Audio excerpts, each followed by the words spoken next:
hanya ada satu kata, lawan.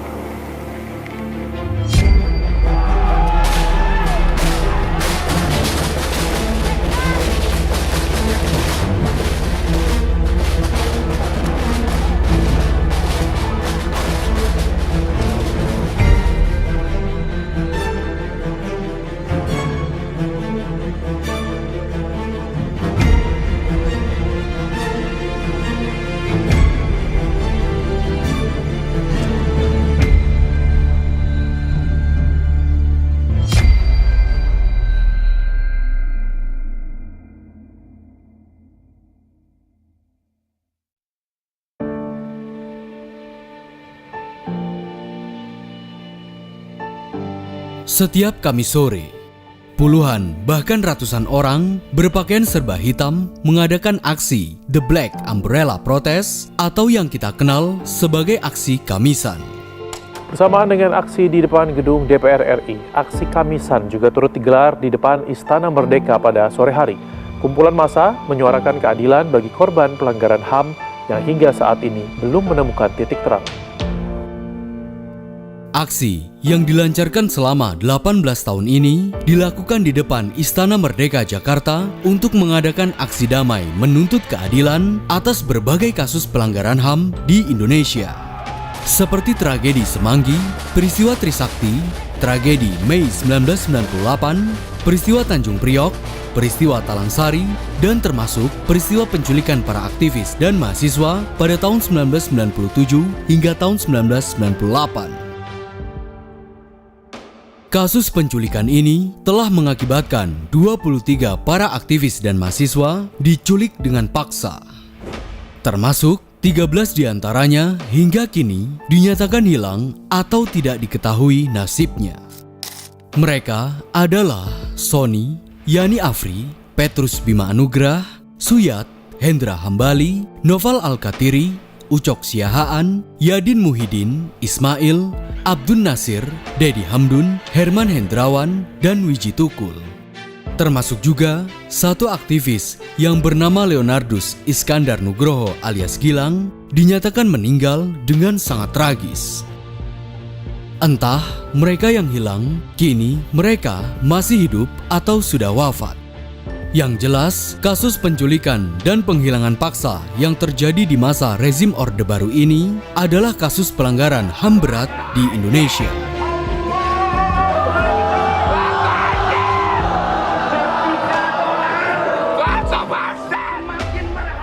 Dari sini timbul pertanyaan, mengapa mereka diculik atau bahkan dihilangkan? Siapa dalang penculikan itu? Dan bagaimana kronik peristiwa penculikan itu terjadi?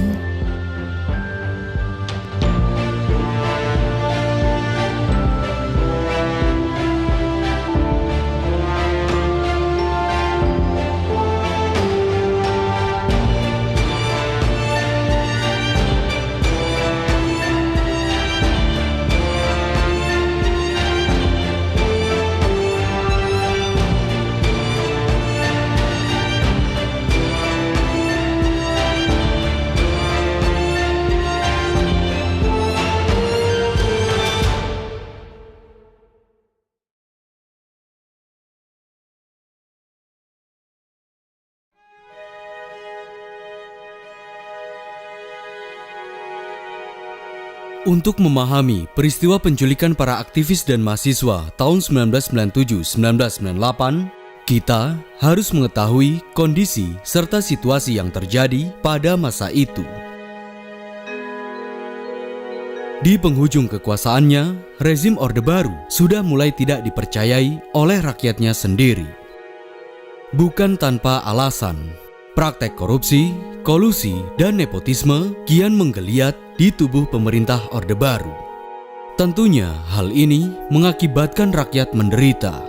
Apalagi hal ini juga diperparah dengan adanya krisis ekonomi yang sedang terjadi pada masa itu. Hal inilah yang di kemudian hari mengakibatkan ratusan ribu para aktivis dan mahasiswa turun ke jalan mengadakan aksi gerakan reformasi untuk melengsarkan Presiden Soeharto yang berkuasa lebih dari 30 tahun lamanya. Selain karena berbagai kondisi yang sudah parah itu, ada salah satu peristiwa yang memicu terjadinya peristiwa penculikan. Peristiwa itu adalah peristiwa kerusuhan 27 Juli 1996 yang melibatkan anggota Partai Banteng Merah PDI Pro Mega dan PDI Pro Suryadi.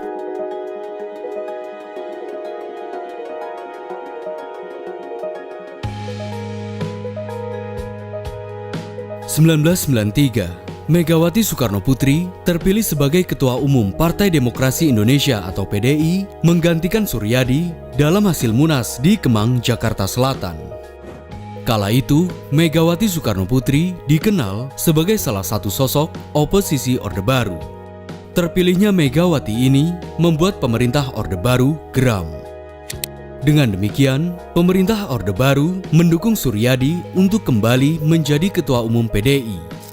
Akhirnya, pada tanggal 20 hingga 23 Juni 1996, Partai PDI pendukung Suryadi yang disponsori oleh Orde Baru secara sepihak mengadakan kongres luar biasa di Medan. Dalam kongres ini, Suryadi kembali terpilih menjadi Ketua Umum PDI. Secara praktis, akhirnya PDI terpecah menjadi dua, PDI Pro Megawati dan PDI Pro Suryadi yang didukung oleh Orde Baru. Megawati sendiri tidak mengakui kemenangan Suryadi. Begitu juga para pendukung PDI Pro Megawati yang salah satunya adalah Partai Rakyat Demokratik atau PRD. Ironisnya, pada tanggal 27 Juli 1996 pagi hari, sekelompok anggota PDI Pro Suryadi yang didukung aparat keamanan mendatangi kantor pusat PDI dan berusaha untuk merebutnya. Kubu Pro Megawati yang tidak terima akan tindakan ini berusaha untuk mempertahankan kantor tersebut. Akhirnya, bentrokan pun tidak dapat terhindarkan dan kerusuhan pun terjadi.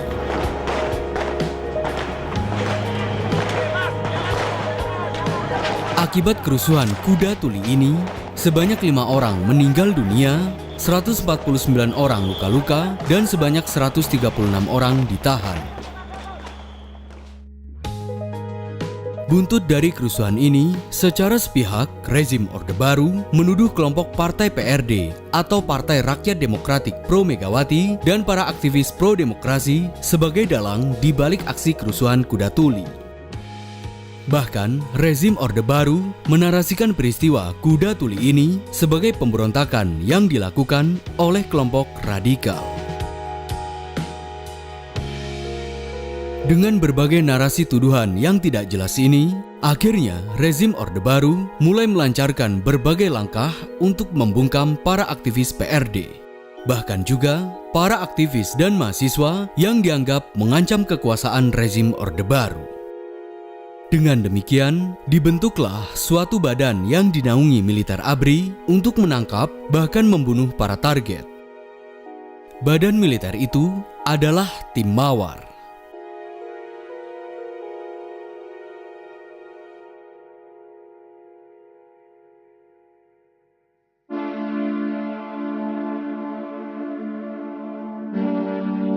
Setelah peristiwa Kuda Tuli 1996 terjadi, atas perintah atasan yang tidak diketahui, Angkatan Bersenjata Indonesia atau ABRI membentuk badan khusus Tim Mawar untuk memburu individu atau kelompok yang mereka anggap radikal.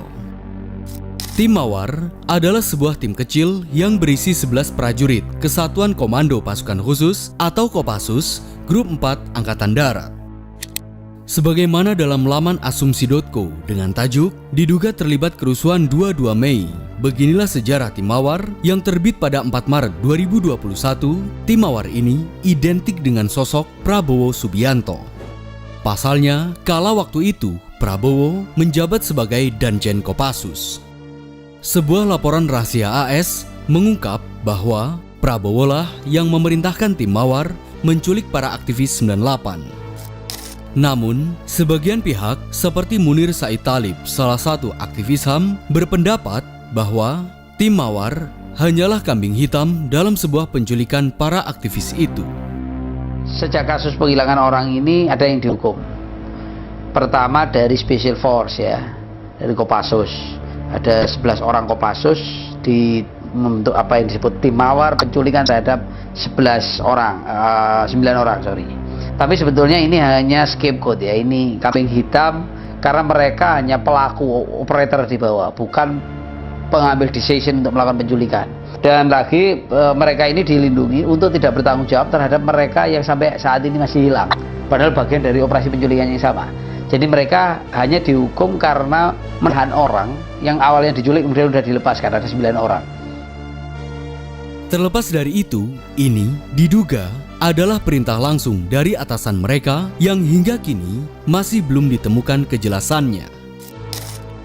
Untuk membentuk tim mawar, sebagaimana yang telah dikutip dalam laman tirto.id edisi 4 Maret 2020 yang ditulis oleh Mawar Kresna dengan judul Kisah Tim Mawar Menculik Para Aktivis 1998, Danjen Kopassus Mayor Jenderal Prabowo menugaskan secara khusus melalui perintah lisan kepada Mayor Bambang Kristiono untuk menjabat Komandan Satgas Merpati. Mayor Bambang Kristiono inilah yang di kemudian hari membentuk beberapa tim khusus. Di dalam tim khusus ini ada 3 tim yang dibentuk. Di antaranya tim Garda Muda, tim pendukung, dan tim mawar. Beberapa nama yang tergabung dalam tim mawar diantaranya Kapten Untung Budiharto, Kapten Jaka Budi Utama, Kapten Fauka Nurfarid, Serka Sunaryo, Serka Sigit Sugianto, dan Sertu Sukadi. Selain itu, tim mawar ini juga dibagi menjadi 2 unit. Unit pertama dikomandani oleh Kapten Dadang, dan unit kedua dikomandani oleh Kapten Julius Selvanus. Sebagaimana yang termaktub dalam laman tirto.id edisi 13 Maret 2019 yang ditulis oleh Iswara N. Raditya dengan tajuk Sejarah Tim Mawar, Penculikan Aktivis 98 dan Keterlibatan Prabowo, asal-usul terbentuknya tim mawar sendiri sebenarnya masih menjadi teka-teki. Kapan tim ini dibentuk? Apakah tim ini adalah satuan resmi dari Kopassus? Jika bukan, mengapa dan untuk apa tim yang beranggotakan personel Kopassus ini dibentuk? Namun, terlepas dari berbagai kontroversinya, sebagaimana dalam laman Kumparan News edisi 26 September 2020 dengan judul Ingat Lagi Tim Mawar yang kini 2 ex anggotanya jadi pejabat Kemhan, pada faktanya tim mawar terbentuk dan melakukan operasinya untuk menculik dan menangkap para aktivis yang dianggap radikal. Para aktivis yang dianggap radikal itu adalah beberapa loyalis pro Mega Banteng serta para aktivis yang sangat vokal dalam demonstrasi untuk meruntuhkan rezim Orde Baru. Inilah kisah penculikan tim mawar terhadap para aktivis yang dianggap radikal.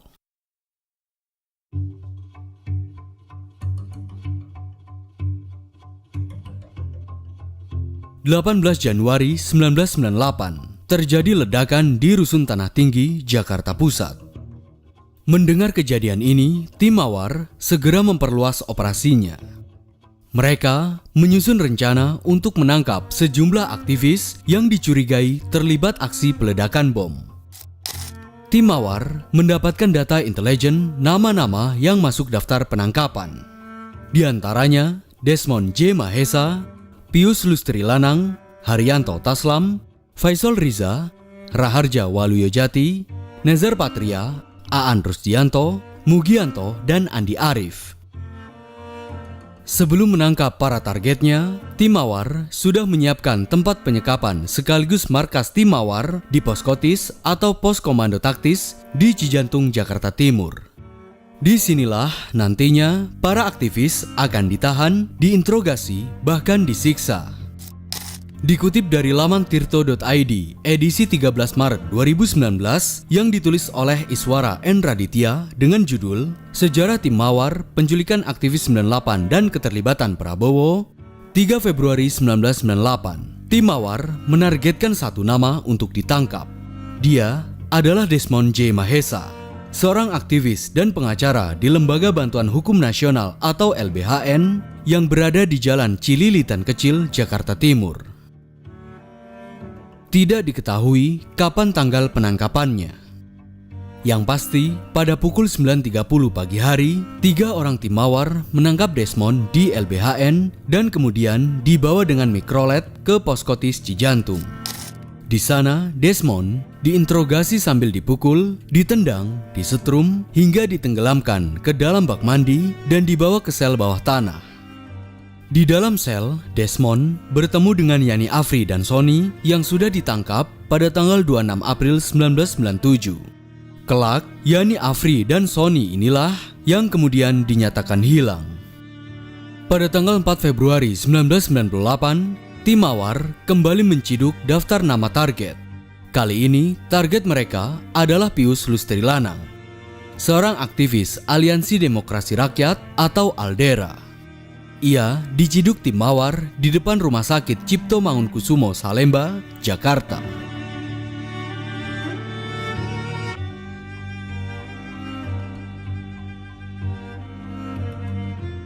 8 Maret berikutnya, Haryanto Taslam, aktivis PDI Pro Megawati, diciduk oleh tim Mawar di daerah TMI Jakarta Timur saat sedang mengendarai mobil.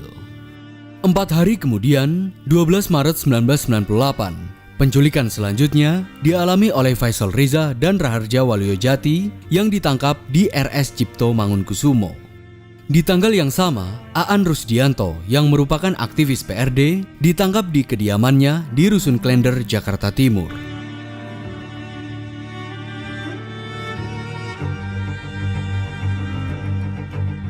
Target tim Mawar berikutnya adalah Andi Arief, Ketua Umum Solidaritas Mahasiswa Indonesia untuk Demokrasi atau SMID dan Komite Pimpinan Pusat Partai PRD. Andi Arief diculik pada tanggal 27 Maret 1998 oleh 5 anggota tim Mawar di Lampung, Sumatera Selatan dan kemudian dibawa ke Jakarta. Semua yang ditangkap oleh tim Mawar ditahan di Poskotis Cijantung, Jakarta Timur, tepatnya di dalam sel bawah tanah. Kehidupan sel bawah tanah sangat miris. Interogasi disertai siksaan dirasakan semua tahanan. Sebagian dari mereka yang ditangkap tim Mawar memang ada yang dibebaskan, seperti Desmond J. Mahesa, Pius Lustri Lanang, Haryanto Taslam, Raharja Waluyo-Jati, Faisal Riza, Aan Rusdianto, Mugianto, Nezar Patria, dan Andi Arief. Namun, sebagian dari mereka tidak dibebaskan dan bahkan nasibnya tidak diketahui hingga kini atau hilang.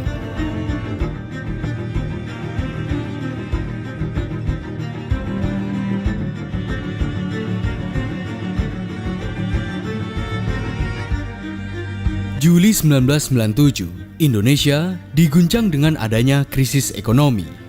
Nilai rupiah anjlok dari Rp2.300 per dolar menjadi Rp17.000 per dolar. Hal ini membuat para aktivis dan mahasiswa yang sudah muak sejak tahun 1997 melakukan berbagai aksi demonstrasi besar-besaran di berbagai kota untuk menuntut reformasi dan lengsernya rezim Soeharto. Demonstrasi ini terjadi hingga bulan Mei 1998 atau hingga Soeharto benar-benar mundur dari jabatannya. Aksi demonstrasi yang berujung pada kerusuhan ini membuat suasana Jakarta kala itu sangat kacau dan porak-poranda. Aparat keamanan melancarkan berbagai kekerasan dan tindakan represif kepada para demonstran.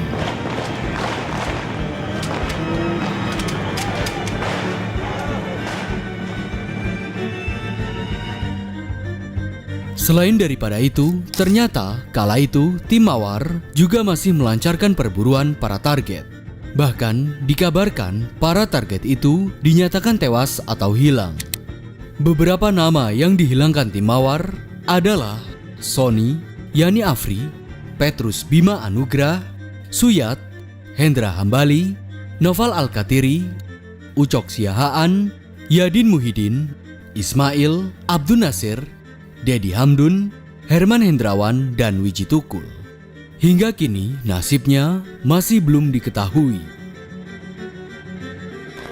Di mana-mana moncong senjata, berdiri gagah kong kali kong dengan kaum cukong.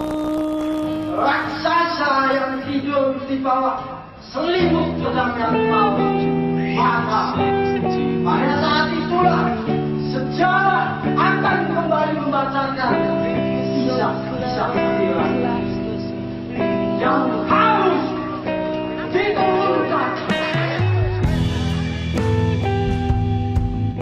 Wiji Tukul, yang merupakan penyair dan aktivis PRD, menjadi salah satu orang yang mengkritik keras pemerintah Orde Baru dengan menggunakan puisinya sebagai senjatanya untuk melawan rezim yang korup.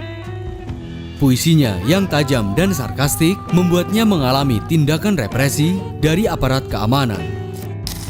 Dikutip dari laman kompas.com edisi 27 Juli 2021 yang ditulis oleh Wahyuni Sahara dengan judul Mengenang Wiji Tukul, aktivis yang hilang usai peristiwa Kuda Tuli 1996.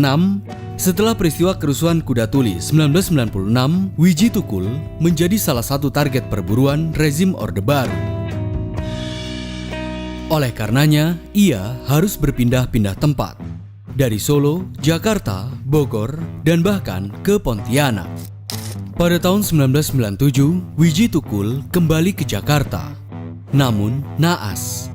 Setelah itu, jejaknya hilang tanpa kabar dan belum diketahui nasibnya hingga sekarang. Merdekaan itu nasib. Merdekaan itu nasib. Dimakan jadi tai. Selain Wiji Tukul, para aktivis Partai Persatuan Nasional seperti Noval Al-Katiri, Yani Afri, dan Dedi Hamdun sampai saat ini juga tidak diketahui kabarnya. Dikabarkan mereka ditangkap aparat keamanan pada tanggal 29 Mei 1997 sebelum terbentuknya Tim Mawar. Selain itu, Suyat yang merupakan seorang aktivis Partai Rakyat Demokratik atau PRD dan aktivis SMID dinyatakan hilang pada 12 Februari 1998 di Solo, Jawa Tengah. Nasib serupa juga dialami oleh salah satu aktivis PRD lain yang berkuliah di FISIP Universitas Erlangga, yakni Herman Hendrawan.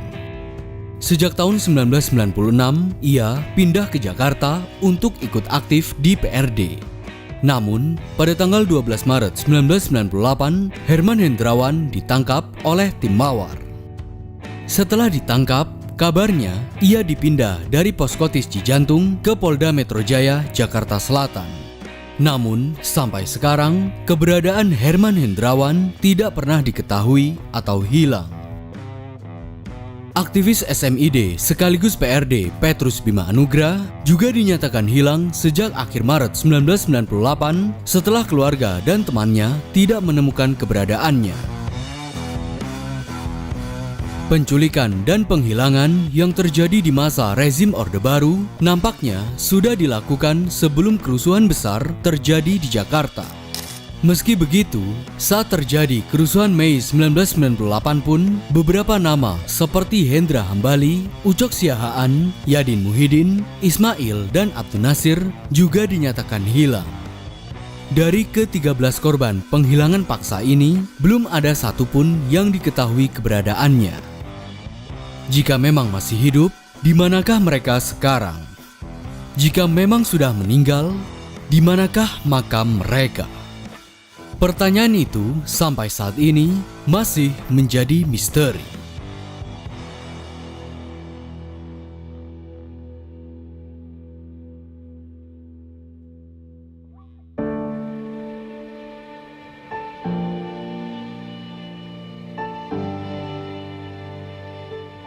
Saya memutuskan untuk menyatakan berhenti dari jabatan saya sebagai Presiden Republik Indonesia.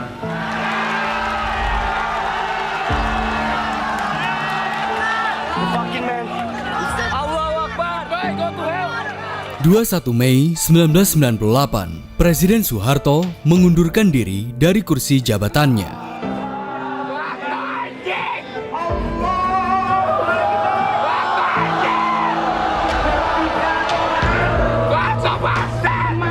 Setelah lengsernya Soeharto, kasus penculikan para aktivis menjadi salah satu perhatian publik.